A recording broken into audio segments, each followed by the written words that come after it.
Shut up and sit down. Hi guys, I'm Dodge and welcome to Bigmeks Workshop and Paint Studio, and today we're painting the Eversor Assassin. Never got to paint one of these until now, and just taking a look at this kit, it's a brilliantly dynamic new sculpt. It's a shame the needle on this one was ever so slightly bent. We'll be able to bend that back into place eventually. This is going to be a long video, so get your paints ready and let's crack on. As usual, we've started with the Vallejo black primer through the airbrush, but the rest of this work's all going to be done with a paintbrush. So the first colour we're putting on is light grey by Model Air. You can see how watery that is because we're going to be using a lot of the wet palette and glazing techniques. So what you're going to need to do, if you don't already know, is bringing that paint from the shadows up to the top, really watered down, just leaving paint residue on the model.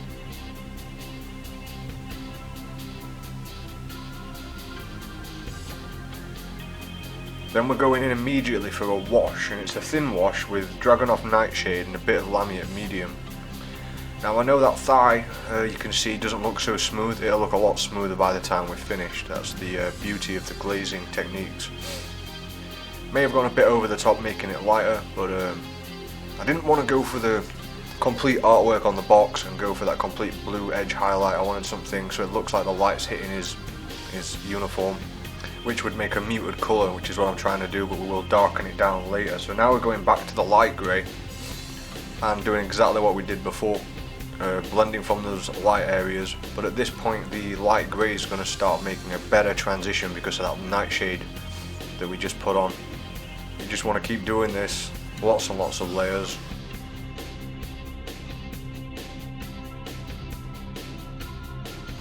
Then we're going back to Dragunov Nightshade, a little less Lamiate Medium this time, because we do want that blue tint to his armour. We just want it to look muted where the light's hitting it.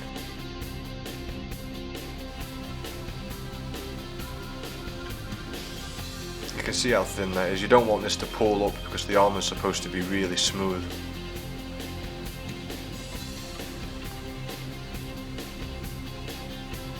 Now we're going to add a little bit of null oil to that same mix once it's dry, and start using Dragunov Nightshade and null oil, again with the Lamiate Medium, so we can build this up in layers.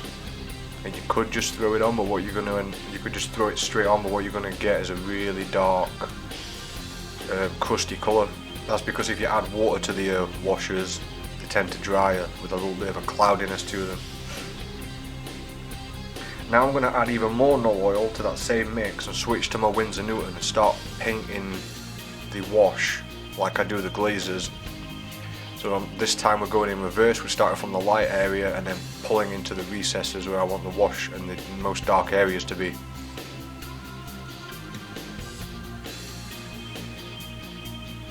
Now I needed to start breaking it up and make the video a little bit better, so I went and I finished the armour for now, and we're going to go on to German Red Primer by Vallejo. Really good primer. It's a good base for any red that you want to do.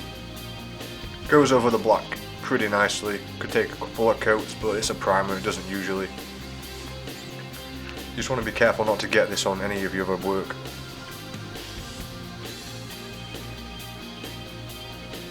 Now we're going back to the Games Workshop range for Mephiston Red, and we're going to do exactly what we did with the armour, but we're going to glaze all these red parts. There's going to be quite a few colours added to these to bring them up. It's a very smooth model, so glazing is going to be the best technique for this. I could have done this with an airbrush. I could have done all the armour with an airbrush and got a fully smooth coat, but I wanted to do it with a paintbrush because I know a lot of you guys don't have airbrushes and you prefer our paintbrush videos. Now I'm going to use Dryad Bark for all the leather straps because I tend to like this one for leather, especially against dark colours. It's quite rich, it's not too colourful, it's a bit muted, perfect for like doing leather on anything that's black or a dark colour. Stands out just enough but not too much, so for the Assassin that worked out perfectly.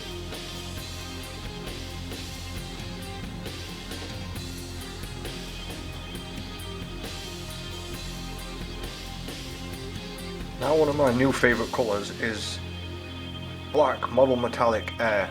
Definitely get this one in your set, guys. It's basically the colour you get if you use lead belcher, then give it a null oil, and you get that dark metallic in the recesses. It's just that colour straight out of the pot. It's really fun to work with. It goes on nice and smooth and saves you a lot of time.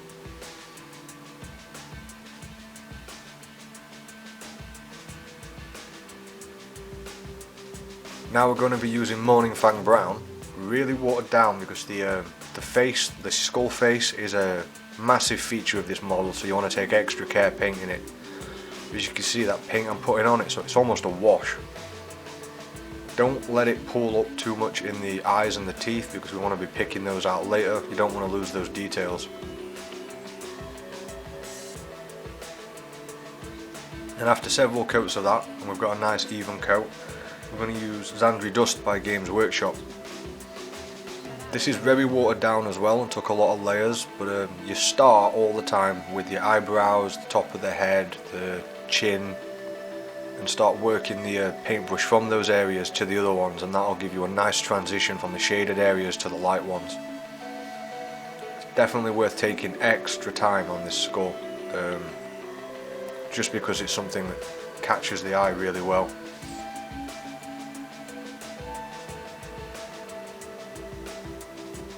You can see I'm just going around the edge highlights with it first, and then feathering it towards the other areas I want it to be.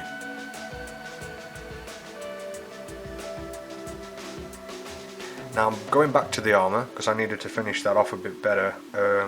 Grey Blue by Model Air and Black by Game Air was mixed up and watered down into a wash consistency.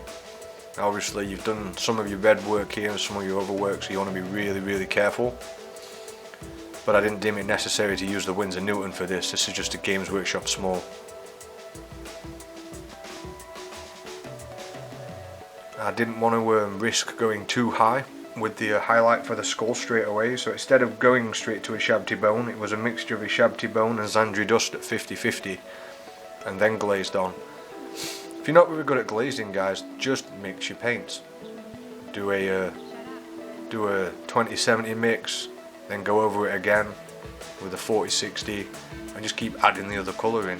It will help with your glazing if you're not very good at it, and then your paint's a bit dry, you'll still get a decent transition.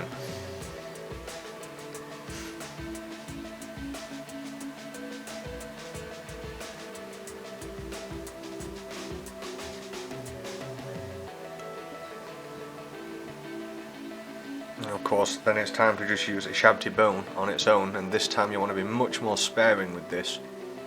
You're going to be picking out those prominent features like the chin bone, the top of the head, and as you can see, all those other darker colours are now built, like have been left in the recesses.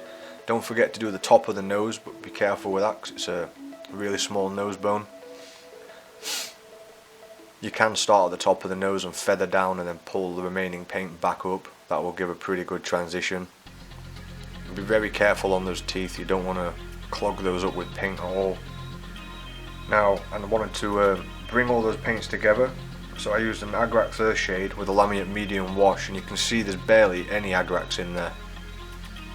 But when that dries, it will tone that down.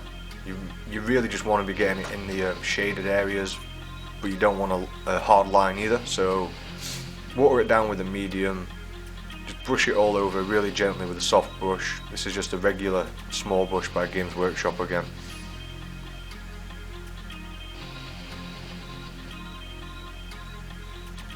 Now we've toned all that together, we're just going to do one more highlight of a Shabti Bone. Could have gone up to Screaming Skull, it's entirely up to you, but because the rest of the model is quite dark, I didn't want to make the face too cartoony and too bright.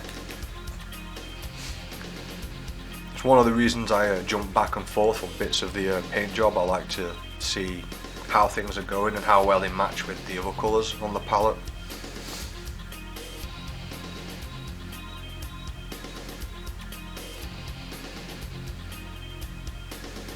Now we're using Game Colours Silver for some of the metallic parts.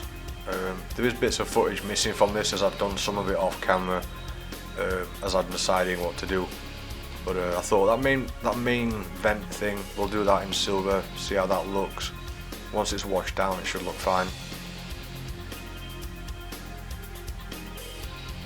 Then I decided, because there's so much black on the base of this model, it's time to start bringing everything else together. Didn't want to do a straight silver here, so I mixed Dawnstone and Gunmetal by Game Colour together. Bit of a colour experiment really, I wasn't sure what the results would be like. But it does give you a metallic colour, it's just a lot less shiny and a bit more grey, which worked out great. Now the wash that I put on this was a very specific wash. I used 2 drops of Drushi Violet, 4 drops of Recklin Flesh Shade and 2 drops of Agrax Earth Shade, so that's sort of your ratios, and obviously some Lamia Medium. As you can see on the video here, it's not really showing up that well except in the recesses, but we're going to do multiple layers. So we did 2 layers of that, and that started to build up nicely, building some dirt into the model. Then we just added a drop of null oil to the same mix, and we're going to do the same thing again. I just wanted something a lot more muted than a big block of silver, so this colour combination seemed to work for that.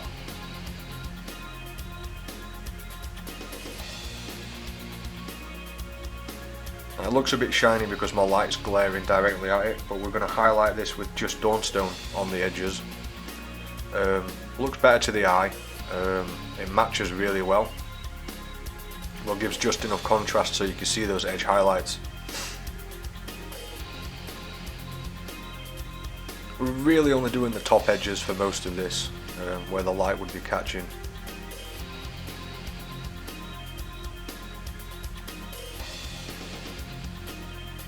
Then I wanted to edge highlight those one more time, seeing as the rest of the models had lots of different blends of highlights, and used Administerium Grey for the fine edges. Anything with a sharp corner to it or a sharp edge, Administerium Grey, sorry. Regular edge highlight work, I'm sure you've seen me do this before, and I'm sure you've done this plenty of times yourself.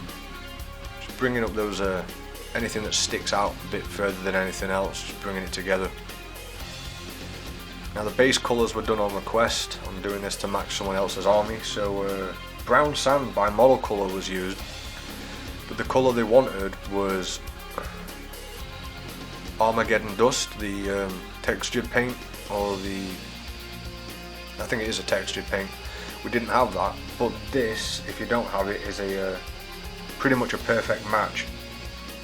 You don't have to be too neat with this, because we're going to be blending all this together. Now we're going to use Agrax Earthshade one more time, and that's watered down, but we're going to do the bottom of the, I'm not even sure what it is, bit of ship or rubble, and then we're going to go over the sand as well and start blending those 2 pieces together.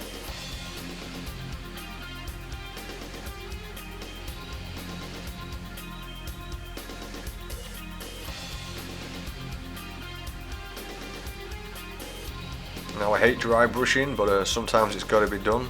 Works really well for bases, so we're going to use Zandri Dust as a dry brush, and you don't have to worry too much about getting it on the bottom of that metal part, because all it does is it makes it look like the dust has been blown up on it, etc. As long as you don't leave any streaks, it should be fine. It'll just look like it's blended with everything else. And now I've got a good set of the base done. I can see how the whole model's coming along. Decided to use Evil Sun's Scarlet and go back to start working on the reds that we haven't finished. Same glazing techniques, guys, pulling from the shades, but every time you use another colour you just start working from a little bit higher up. Knee pad was a bit of a pain. It's a bit difficult to get in there. Then after that we're using Wild Rider Red by Games Workshop, really watered down. Not a usual sharp edge highlight, we're still blending this, so it's like an edge highlight but I'm feathering it ever so slightly into the armour as a final blend. And in comparison to the other darker colours, it gives sort of an orangey warm look, which really brings those edges out.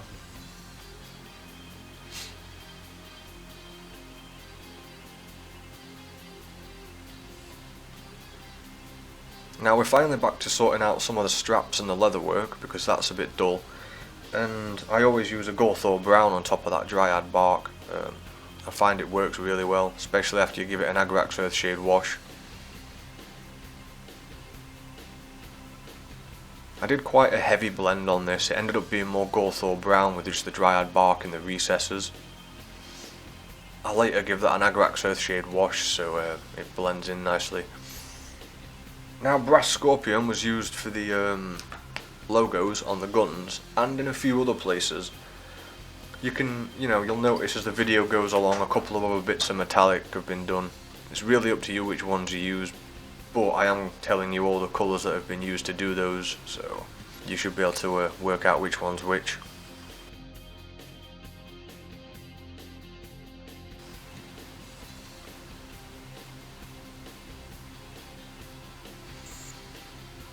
Then I decided to start picking out the tube on the gun. It was done very similarly to the way that we did Fabius Bile's gun.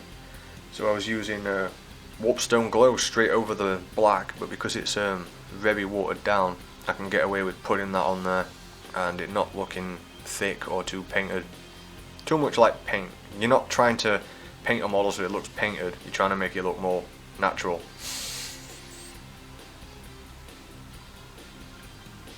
Decided to start picking out the eyes, which was a bit of a pain. These are really small, so be very careful. And I did the lenses in Finalizing grey first.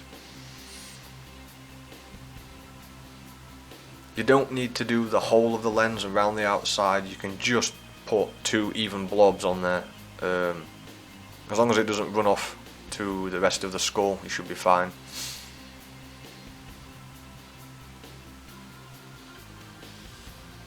The reason I did it this way was because it would have been a pain to edge highlight those, so I just did the base colour, which would have been the edge highlight first. Then we use an Elatic blue to put 2 dots in there, so now it looks like we've got dark blue lenses with a white highlight.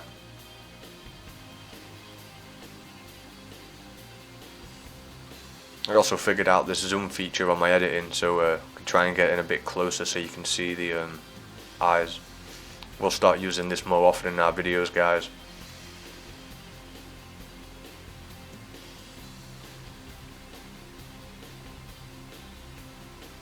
Now the gun's only at its base coat, so we need to start bringing that up a bit more. We're going to use Milk Green and Warpstone Glow, watered down, but this time we're only working towards one edge of the barrel. We're not colouring or blending most of it.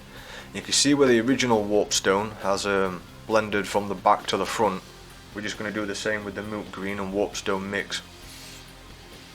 I did use feathering on this because it's supposed to have a liquid in it, so it didn't really need to be 100% smooth. And another technique that I've started picking up now is I'm using Warpblock Bronze, as a wash for Brass Scorpion. It's just a lot easier than doing it the other way around with a Brass Scorpion.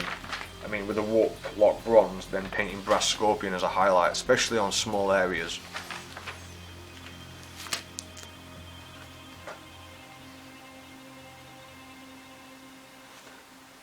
Now we're going to use silver by Model Colour to start highlighting some of the other metallic parts. I did do the barrel and the scope in Lead Belcher, but I think that was done off camera, guys, and then it's been highlighted with silver by Model Colour.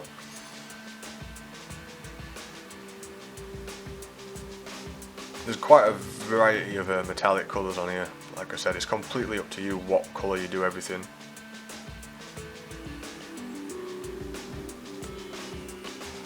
Now we're using Hack Turquoise by Games Workshop, which is a paint I've never used before. But I didn't want to make the lights green or red because they'd blend in too much, so we needed some off blue colour, and it also brings out those eyes.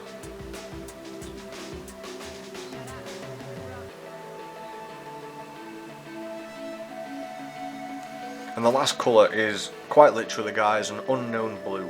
The label's rubbed off on it. It's some model colour, so I can't tell you what it is. So the last colour, if you just add a little bit of Rakarth flesh to it, maybe a bit of off-white and mix it, you can use that to highlight the previous colour.